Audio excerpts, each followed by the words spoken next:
विधानसभेचा निकाल लागलाय आणि महायुतीच्या बाजूने स्पष्ट बहुमत मिळालं तरी सरकार स्थापन होत नाही. सरकार स्थापनेसाठी काही वेळ का लागतोय आपण जाणून घेऊया दरेकर साहेबांकडनं. सर, दिल्लीमध्ये रात्री बैठक झाली, मात्र गृहमंत्रीपदावरती चर्चा झाली नाहीत.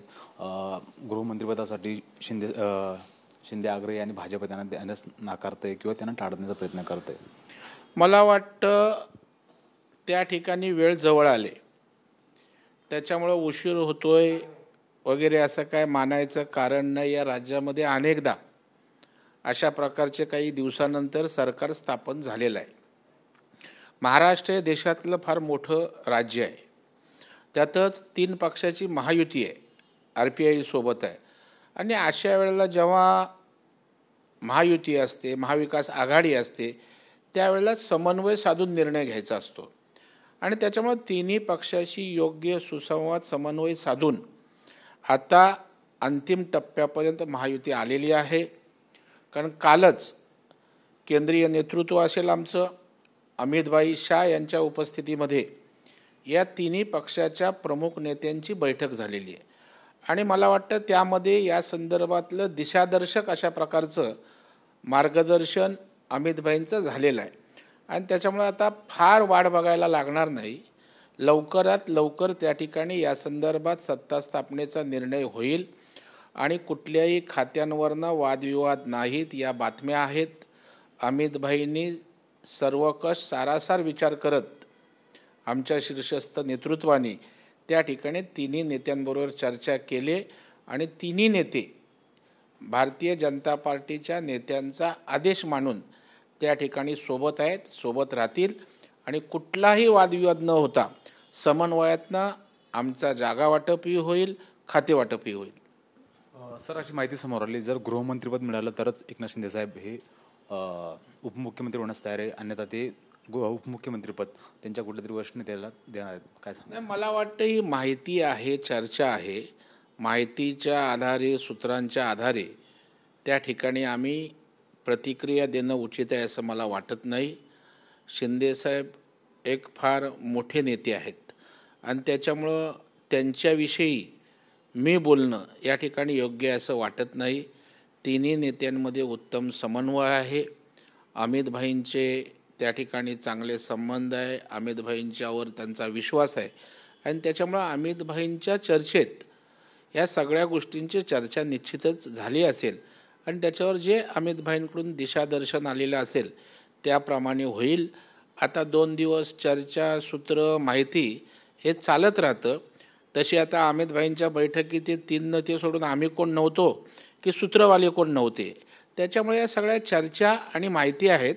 योग्य ते निर्णय 3 नेते एकत्रित बसून घेतील आणि अमितभाईंच्या दिशादर्शनाप्रमाणे किंवा आमच्या केंद्रीय निवड समिती नेतृत्वाच्या मार्गदर्शनानुसारच जे काय महाराष्ट्रात सत्ता स्थापनेच्या संदर्भात आहे ते सोपस्कर पार पडतील. सर, एक बाजूला जे एकनाथ शिंदे यांचे जे प्रमुख नेते ते म्हणतात की त्यांनी उपमुख्यमंत्रीपद घ्यावं आणि सरकारमध्ये स्थापन राहावं. तुम्हाला काय वाटतं की त्यांनी पक्ष सामान्यासाठी म्हणजे उपमुख्यमंत्रीपद घेऊन पक्ष चालवावं की ठाकरेंसारखं म्हणजे बाळासाहेब ठाकरेचं रिमोट कंट्रोलसारखं झालं तसं झालं? नाही, मला वाटतं एक मोठे आणि मॅच्युअर्ड नेते असे शिंदेसाहेब आहेत आणि त्यांनी काय करावं हे सांगण्या इतपत किंवा सल्ला देण्या इतपत मी त्या ठिकाणी मोठा नाही, मला ते अधिकार नाहीत. त्यांनी एवढी मोठी धाडसानं भूमिका घेतली, पक्ष उभा केला. पक्ष केवळ उभा केला नाही तर पक्षाला उभाठापेक्षा घवघवीत यश लोकसभेत आणि या ठिकाणच्या विधानसभेत मिळालं. आणि त्याच्यामुळं त्यांची पद, त्यांचं कर्तृत्व हे फार मोठं आहे. आणि त्याच्यामुळे पक्षाचा विचार करून, महाराष्ट्रातील जनतेचा विचार करून शिंदेसाहेब अत्यंत योग्य असा निर्णय घेतील यावर माझा विश्वास आहे.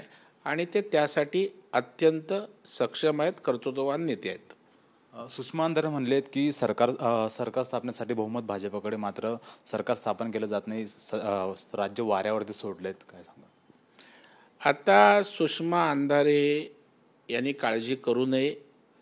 सरकार सक्षम आहे, सरकार भक्कमपणे या ठिकाणी येणार आहे आणि तुम्ही अजिबात चिंता करू नका.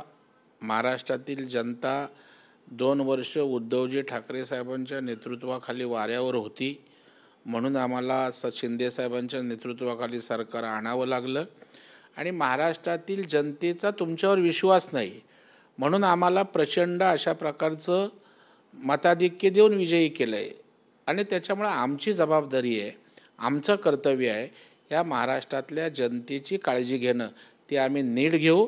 अंधारेने चिंता किंवा नसती उठाठेव करण्याची आवश्यकता नाही.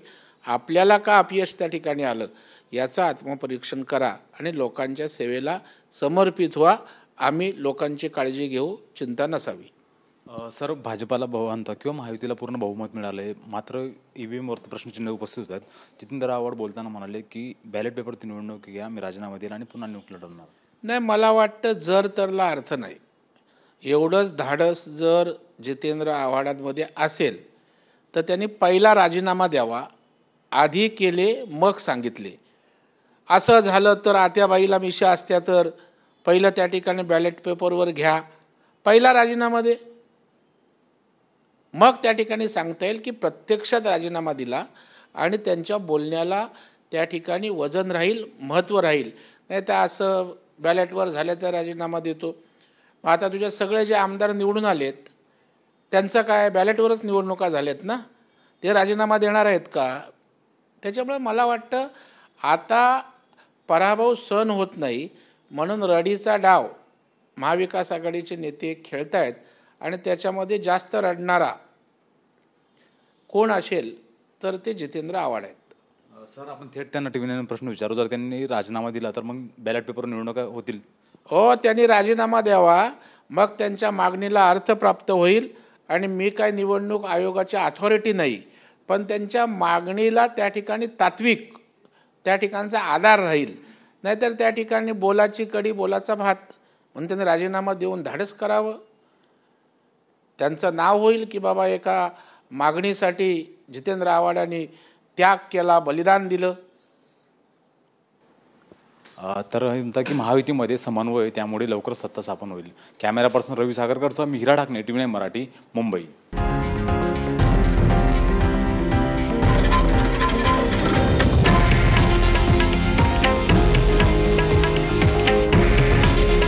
हे आहे देशातील नंबर 1 न्यूज नेटवर्क आणि आपण पाहत आहात TV9 मराठी. काळजी तुमची, हित महाराष्ट्राचं.